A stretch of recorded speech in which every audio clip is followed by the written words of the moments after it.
this was not everything we could have talked about. Like there's so much more. Oh yeah, we could talk for like hours. Like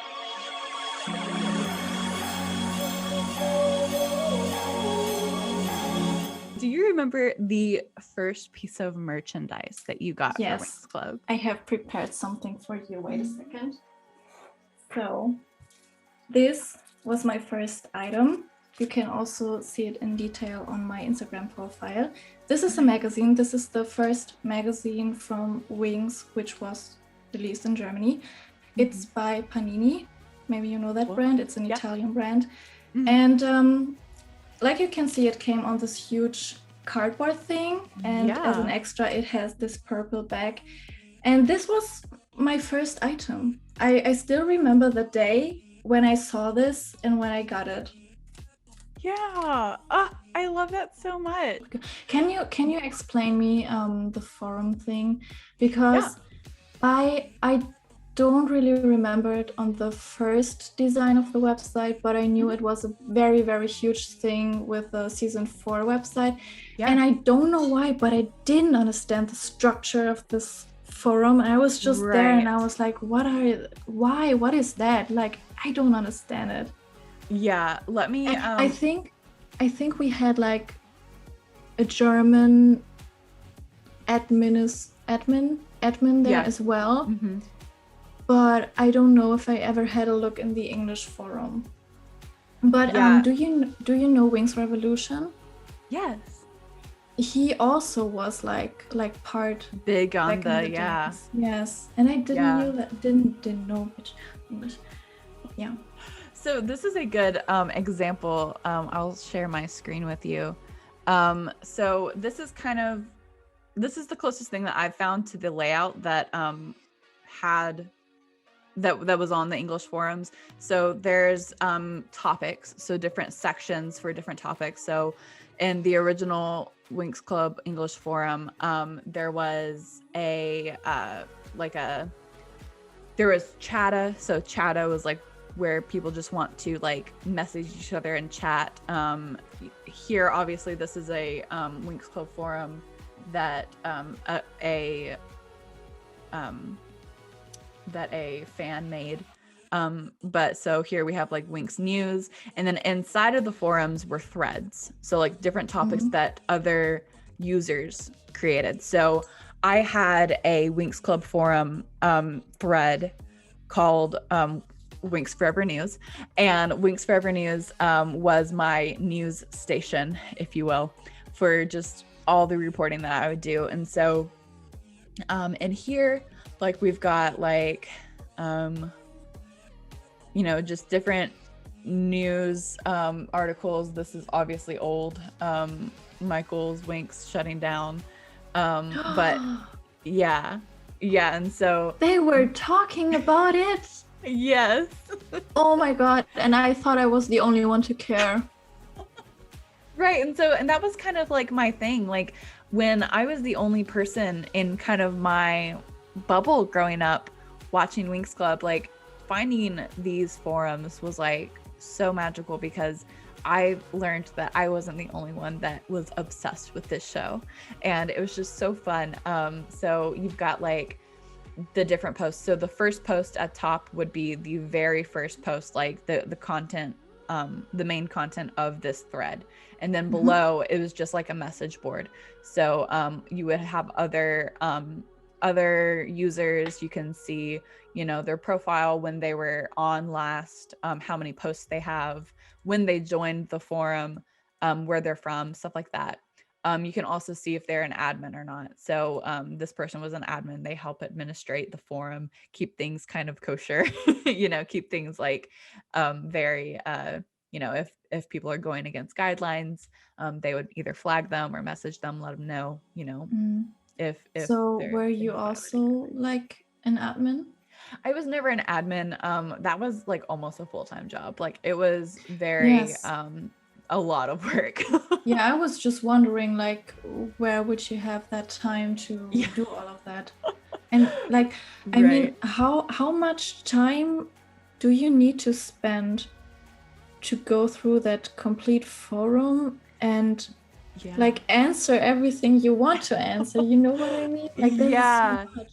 Yeah, there was definitely like I had there was in Chatta I had a like Lola's lounge where it was just like me and my friends that would hang out Cute. and like yeah and like just talk about like Winx Club or like things we were watching and stuff like that. And so like there were like different threads and a lot of them were popular, like so some of them were more popular than others.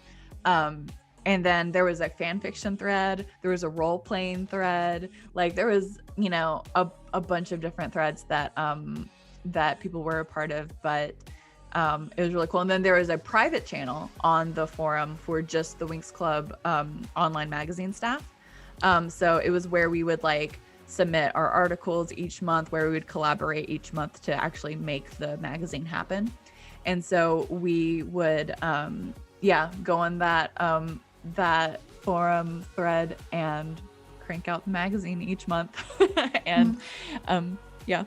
And how did it start that you became part of the magazine? Like, did you have to apply somewhere or how? Yes. Tell yeah. me. So I had that news thread that I would post just updates in the Winx Club community. I would report on things like, especially when the Nickelodeon dub started happening, I would like report news on like what was happening with the licensing, what was happening with like the dub and all that. So I had a friend that was also writing with me in that thread, and she and I was like, we would like to do this for the WinxForever magazine. And so we got in contact with the magazine staff, so like Jake and Natasha and a couple other people, and we were like, how do we you know get on the staff? And they're like, we'll submit a piece for publication, and we'll publish it in our like public corner next month, and then our staff will decide if you know you guys are on the staff. And we did. And that was actually the interview that I did with Romy and Ariana and Molly Quinn. And and they liked it. And they got me and my friend at the time, Blossom, but her real name's Catherine. We got on the staff. We did articles each month. Like each month, it was really cool. Like our editor would list out the different sections of the magazine and like what articles people wanted to write and stuff. And so there was an ongoing like story that we had in the magazine. There was also a like horoscopes and fashion articles and so many other things, music reviews. And so I wrote a couple of the music reviews, which was really fun. I also did a lot of the fashion articles and stuff like that, and some recipe articles, and but it was really fun. So like we would pick which articles we'd like to write that month, and then when you write them, and then our editors would go in and like help edit them, and then we would send it to our artists. So Cuba was one of the artists on the staff, obviously, and then he became our editor for the last couple of issues. But it was really fun. And then we would submit it to the official website, and then the official website would publish it to the English website. So wow. yeah. Was it directly Italy you were having contact to, and did you ever get artworks from them? Never got artworks from them, but because all of our artworks were fan made. Like it was an entirely fan made magazine. So Cuba was the one of the official like zine illustrators, and we had a couple of other zine illustrators. But yeah, so we never like, that's the thing, like this whole project was all collaboration with Rainbow and the fans. So like the fact that like Rainbow let us have this space on the Winx Club website to publish these fan-made, you know, magazines was really cool. But also like we had direct contact with with the people that administrated the English, the UK version of the website. And I believe that there were other, like, I think that there was a French forum magazine. I know for sure that there was a Russian forum magazine.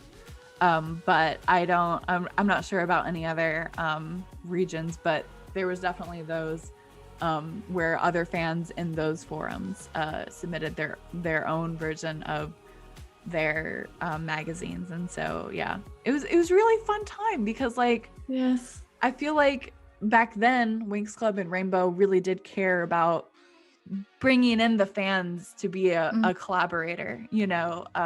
Yes. So it was very magical. What's your favorite piece of Winx Club merchandise that you own and why? This is a very difficult question because I have a lot of it. Clearly. I think the most emotional thing I have is probably my first item, which is the magazine. Yeah. Because with that, everything started. And also maybe my first doll, which was Icy. Yes. Yeah, but I again prepared something for you. Oh no, wait a second. I forgot to say that I think the most important merch we got in the fandom is the music. Oh, yes. And speaking of that, uh-huh. I don't know if you know this, but I got 2 tattoos of the Winx songs. I have on my right arm, I have Tu puoi credere in te from the first movie. And on my left arm, I have Mentre il mondo gira from the second movie. Oh, I love it. So you can see that the music means a lot to me. Yes. And what I prepared for you, as for the merch, wait a second, I need to grab it.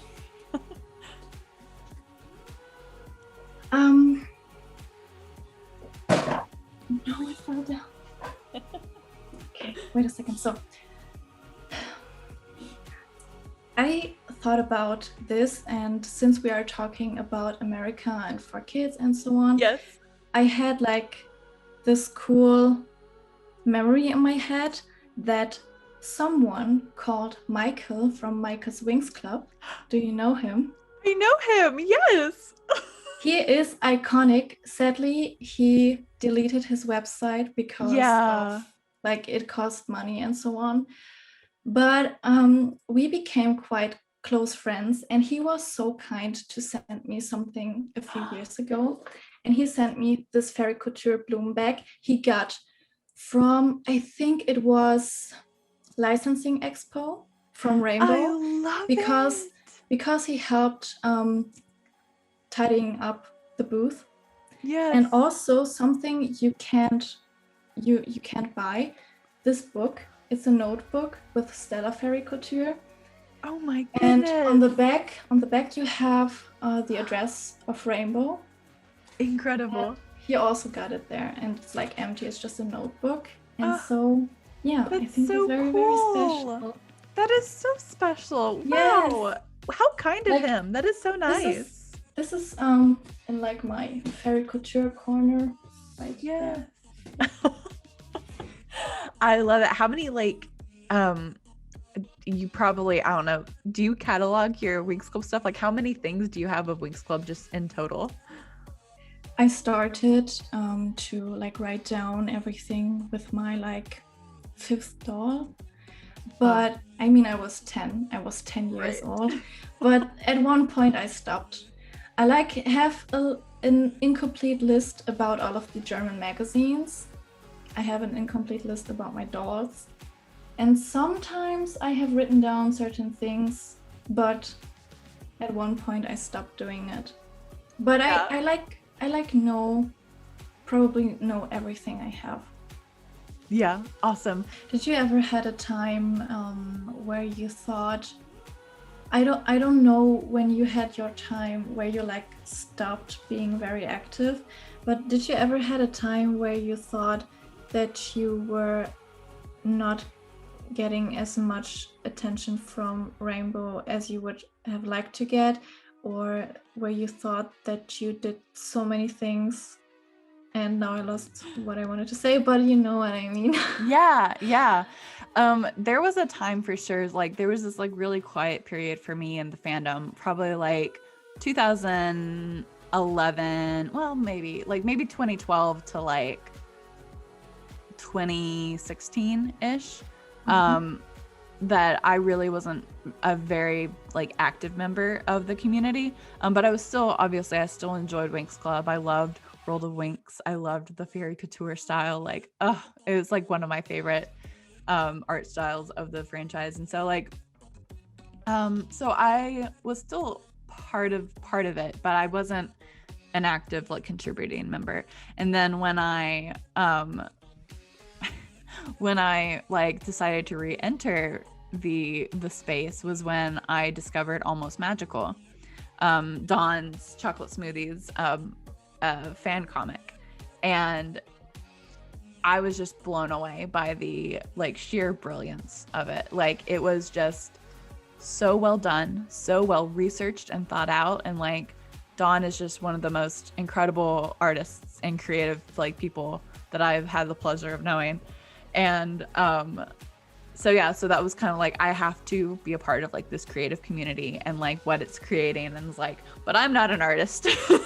So like, what am I gonna like do, you know? So it's like, and I had always, I'd always been like, not a part, but like a consumer of the Winx Club, like YouTube community, you know, so I would watch their videos and stuff, like Una Fata and all these people.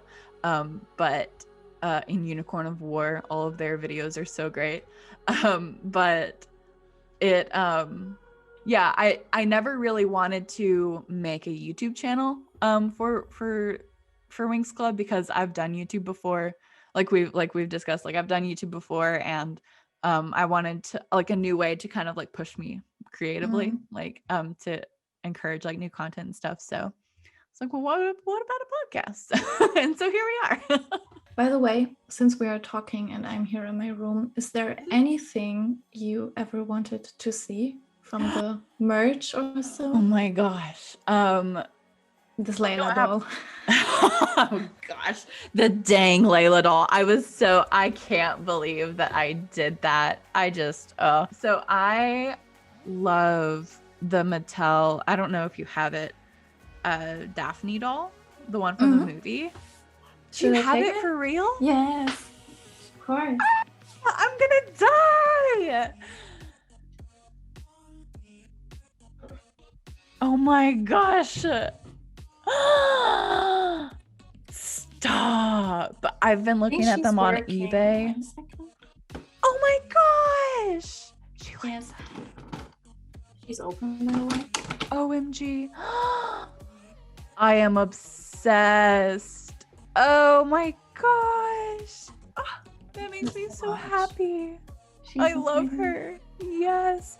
If I ever cosplayed as anybody, I think it'd be the nymph Daphne. Like, for sure. She's my favorite. Oh, and just like how magical she is in the first 3 seasons in the movie. Like, it's so great. Oh, I love that. I was literally last night looking on eBay, like looking at if I wanted to buy her, like what it would be, and she's like $300 on eBay, and I'm like, I don't see how, like, honestly, like, how do you collect? Like, do you like still collect, or are these like all from just years of growing up? Another fun fact. I think that I was like, it is so weird to say, but I think I was the reason why people started to collect. Not that people saw me and were like, oh my god, I want to collect, but that I was giving the stone. Do you say giving the stone the roll? Giving the stone the roll, like getting it rolling, like getting it rolling. Yeah. In Germany we say getting the stone into rolling. Like this is how we say it in German. Okay, but the community was quite huge on Flickr in 2014 and 15, and I wasn't collecting dolls, but in 2016 13, I was randomly looking for Winx dolls because I wanted to have all of the magic Winx dolls back in box. Yeah. And my first was Stella. I got her in 2010. And over the years until 2013, I tried to get the rest of them. So here and there, I was finding some smaller dolls, like the single dolls boxes for 15 euro on Amazon, or like other German toy shops, which were not known. Right. And someday I somehow came across Flickr and people were posting their stuff, and I posted, like, I always took care of my dolls, and when I was like 13, I started to stop throwing the boxes away, and I kept them. And so I showed pictures, and after a while there were people starting to collect dolls and be like, oh my god, the Mattel dolls, and people were just starting to buy them used. But there was like this one point where everyone's mind changed and they were starting to collect them in box, and the prices were like, and I was like, what the fuck is going on? So I can say that my most expensive doll was 250 euros. Oh wow. And that's too much. Like, I never ever would spend that much money again, no matter which doll it is. Who was it? It was Pixie Magic Musa. Oh, like wow. The one with Layla, you know? Yeah. And like that, if you like, that is so much money. Yeah. It is just so much money. Who was it in the community? I can't remember their name, but I remember watching their video about it, that they had reached out to Mattel, and Mattel sent them like all of these, like, was it you? I can't believe that. Wow. Yeah. So like you just reached out to Mattel and like they sent you just all of this free merch? Yeah.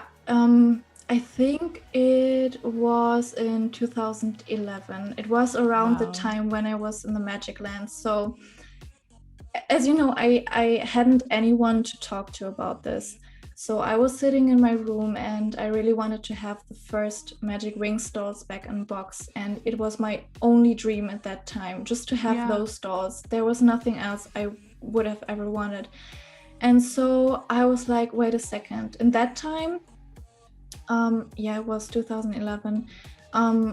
In 2009, they brought out the last dolls, the Rockstar concert dolls. Yeah. And I was having that idea quite late for that time. So I was like, wait a second, maybe Mattel has something left, or maybe they keep from each doll one example or so. So I was looking for Mattel online, and I think they don't have a company in Germany, but in Austria or Switzerland. Mm-hmm. So I emailed them, and I never thought that I would get an answer. And there was this so nice woman. She was answering me that they are cleaning their stock, and that they obviously had stopped producing Winx stuff because the license was like quit.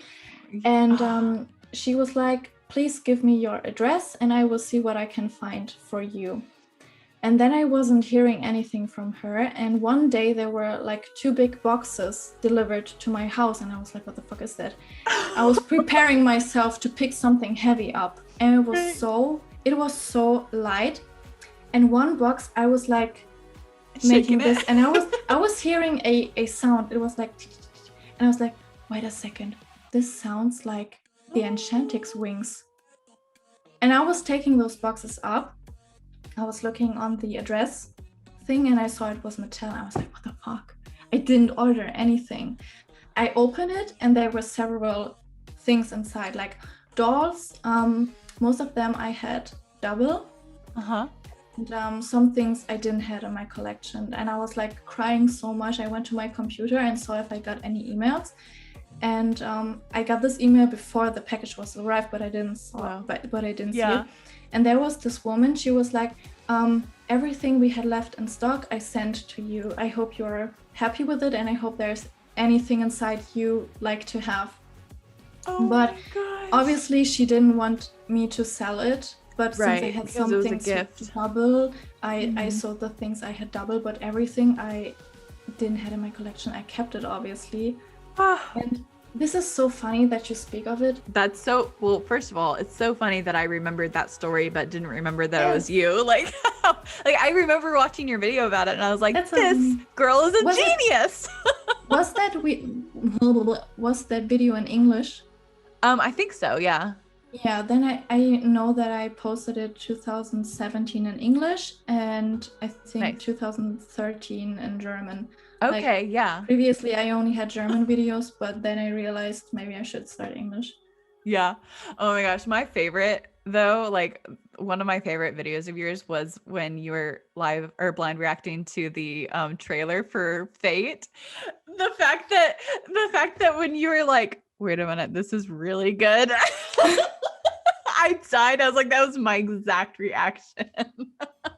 What I was gonna tell you what I forgot about. Oh my gosh. This is so embarrassing.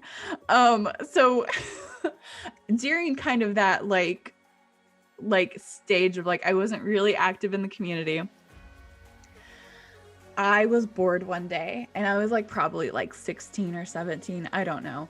I was bored one day and I decided that I should make a Winx Club page on Facebook for every member of the Winx Club and their boyfriends and the teachers and Magix and Althea and Cloud Tower and Rad Fountain. So I administrate on Facebook probably like 20 pages of just these of Winx Club. And it's so funny because they're so popular.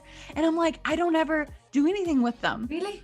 Like my Althea School for Fairies page or College for Fairies page has probably like 11,000 like followers and like it's so popular.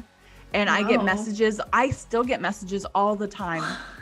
Oh my god, that's kind of cool. On those pages. It's very funny because like a lot of them are not in English. A lot of them are very broken English. A lot of them are little kids asking if like Althea is real and stuff like that. And so I'm like, I'm really glad that like they're messaging me and not like some random weirdo on the internet. But like also, what the heck? So I have like all of these pages and it's very funny and embarrassing because now I actually work in social media. And so whenever I like connect like a new client's page to my Facebook manager, like I see all of my Winx Club pages. Oh yes. It's very embarrassing. I wanted to make a YouTube channel for each Winx back in the days. And wow. I mean, now you can choose any username, even if it's taken. But back in the days, it wasn't possible. So I named my channels small x, big X, small x, Bloom of Winx Club, small x, big X, small x. And I really did that. I love it. Never did anything with them, but it is so stupid. Like, why? Yeah, like why did we do that? We were literally, yeah, I know. Gosh, it's just so silly. But I need to use those pages to promote my podcast, honestly.